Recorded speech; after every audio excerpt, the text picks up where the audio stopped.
అధికార మరియు ప్రతిపక్ష పార్టీల వ్యక్తిగత విమర్శలతో కోవూరు మరోసారి వార్తల్లోకి ఎక్కింది.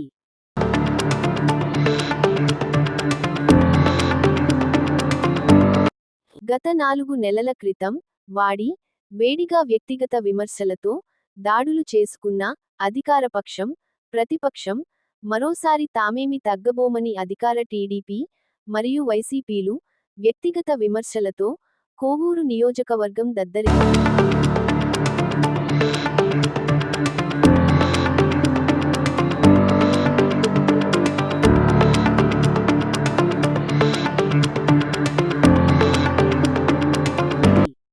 కోవూరు ఎమ్మెల్యే వేమిరెడ్డి ప్రశాంతి రెడ్డి గత వైసీపీ హయాంలో తట్టమట్టి అభివృద్ధి కూడా జరగలేదని ఆరోపించగా, దీనికి కోవూరు మాజీ ఎమ్మెల్యే నల్లపురెడ్డి ప్రసన్నకుమార్ రెడ్డి మాట్లాడుతూ, మేము కట్టిన భవనాల ముందే మమ్మల్ని విమర్శించటం హాస్యాస్పదంగా ఉందని దీటుగా జవాబు ఇచ్చారు. ఇది కాస్త వ్యక్తిగత విమర్శలకు దారితీసి రాజకీయ నాయకుల హుందాతనాన్ని పక్కన పెట్టింది.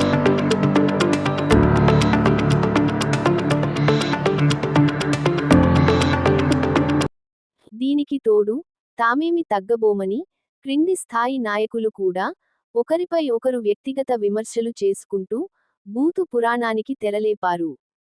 దీంతో కోవూరు రాజకీయ పరంగా వేడెక్కింది.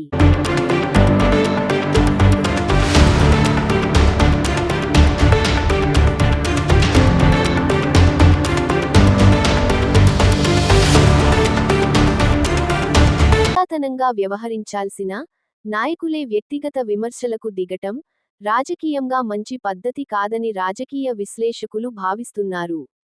ఏది ఏమైనా నాటి రాజకీయ హుందాతనానికి, నేటి రాజకీయ హుందాతనానికి పొంతన లేకుండా పోయింది. ఇది భవిష్యత్తులో ఎటువైపు వెళుతుందో వేచి చూడాల్సిందే.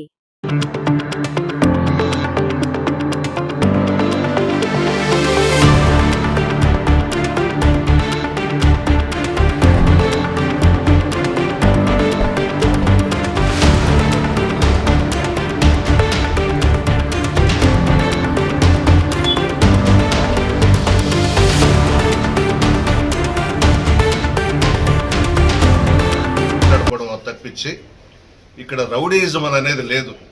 కానీ నేను ప్రశాంత్ రెడ్డి చేస్తున్నానో వేమిరెడ్డి ప్రభాకర్ రెడ్డి చేస్తున్నాడనో నేను అనడం లేదు. వాళ్ళను ప్రోత్సహిస్తున్నారని మేము అనడం లేదు.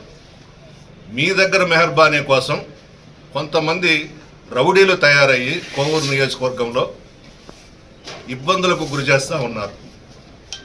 దేవాలయాల్లోకి పోవడం, రౌడీయిజం చేయడం, దేవాలయాలు నిర్వహించే వాళ్ళను కొట్టడం, ఫ్లెక్సీలు జించివేయడం.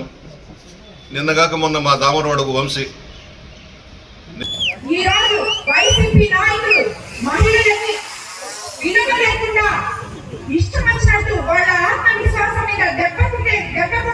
మాట్లాడుతున్నారు. నిన్న చూసాం మనం హోంమంత్రి అనిత గారి మీద గుడివాడ అమర్నాథ్ మాజీ మంత్రి గారు ఏం మాట్లాడారు? ఆయనకి నేను ఆల్రెడీ మంత్రి ఇచ్చాను, ఇలా మాట్లాడడం తగదు. మా నియోజకవర్గంలో కూడా ఒక అన్నాడు ఇట్లా మాట్లాడేవారు.